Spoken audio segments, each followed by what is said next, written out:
তাকে আমি চিনতাম। বেঁটেখাটো, চুল ফিকে হয়ে আসা এক ছেলে, সদ্য চশমা উঠেছে চোখে। আর বছরখানেক কাটিয়ে দিতে পারলেই স্কুলের পাঠ শেষ। মুখচোরা, লাজুক, একলাটে। কোনো মেয়ে তার প্রেমে পড়বে এমন স্বপ্ন দেখার দুঃসাহস তার ছিল না। এমনকি সে নিজেও যে কোনো মেয়ের প্রেমে পড়বে এমনটা সে ভাবেনি কখনো। কিন্তু পড়ল। শেষমেশ এইরকম একটা অলক্ষণে দলছুট ছেলেও দড়াম করে পড়ে গেল প্রেমে। আর তার জন্যে দায়ী থাকলো একজনই, মেয়েটি নয়, জুলাই মাসের বৃষ্টি। আমার চেনা সেই ছেলেটি বহুদিন ধরেই পিছন দিকের একটা জানলার দখলদারি নিয়ে রেখেছে। জুলাই মাসের কোনো একটা মেঘ করে আসা থমথমে বিকেলবেলায় সে যখন নিশ্চিন্তে জানলার ধারে বসে মাথাটা হেলিয়ে যানজট দেখছে বাইরের, তার চেয়ে 3 ক্লাস ছোট একটা এক বিনুনি মেয়ে এসে বেশ ঝামড়ে বলে উঠল, জানলাটা লাগবে।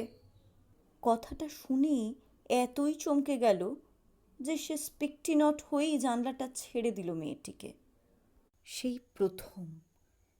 কি সাংঘাতিক কাণ্ড!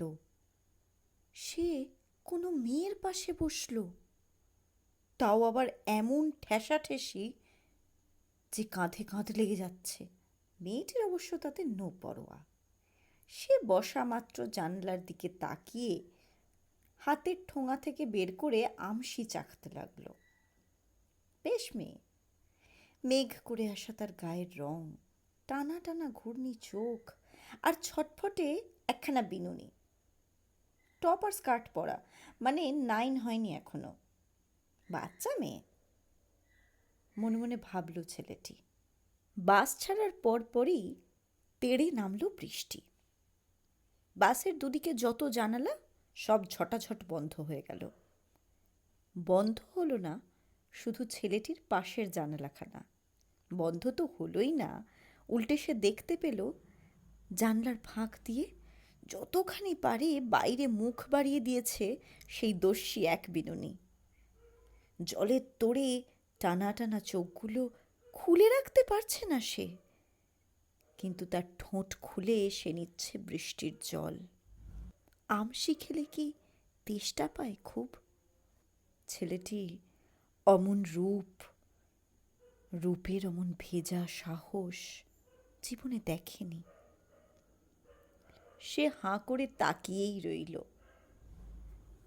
তখনও সমাপ্তি দেখা হয়নি তার। হলে সে বুঝত। দাপুটে সেই মেয়েটাকে তখন ঠিক বৃষ্টি ভেজা 16 বছরের অপর্ণা সেনের মতো দেখাচ্ছে। তার সম্বিত ফিরল মেয়েটিরই হাতের ঠেলায়, যখন ভেজা মুখ থেকে টপ টপ করে গড়িয়ে পড়তে থাকা জলকে পাত্তা না দিয়ে তাকে শেষ আমশিটা অফার করল ক্লাস 8-এর অপর্ণা সেন। ছেলের তখন মনের অবস্থাই আমশি হয়ে এসেছে। সে হ্যাঁ না বলায় এতটা সময় লাগালো যে মেয়েটা ধুর বলে তৃপ্তির শেষ টুকরোটা মুখে পুরে দিল। ব্যাপারটা কিন্তু একদিনে শেষ হলো না মোটেই, বরং জুলাই মাসের বৃষ্টির মতোই দিনকে দিন বাড়তে থাকলো। পাশের জানালাটা সেদিন থেকে দিব্যি মেয়েটিরই হয়ে গেল। একটা দুটো আমশিও চেখে দেখল ছেলেটা, বড্ড টক। এপাশ থেকেও একটা আধটা চকলেট বা স্যান্ডউইচ যে হাত বদল হতো না তা নয়। আর হতো বৃষ্টি, কলকাতা ভাসিয়ে দেওয়া, রাস্তাঘাট ঝাপসা করে দেওয়া, সিগন্যালকে জল রং করে দেওয়া বৃষ্টি, তুখোড় তুমুল তুলনাহীন। এত কিছুর মধ্যে বরং যেটা হতো না সেটা হচ্ছে কথা। চরিত্ররা নিজেদের নাম জানে না, ঠিকানা জানে না, কিচ্ছু জানে না। তারা শুধু জানে 8 আর 11, আমশি আর চকলেট। তারা শুধু জানে বৃষ্টি আর জানালা।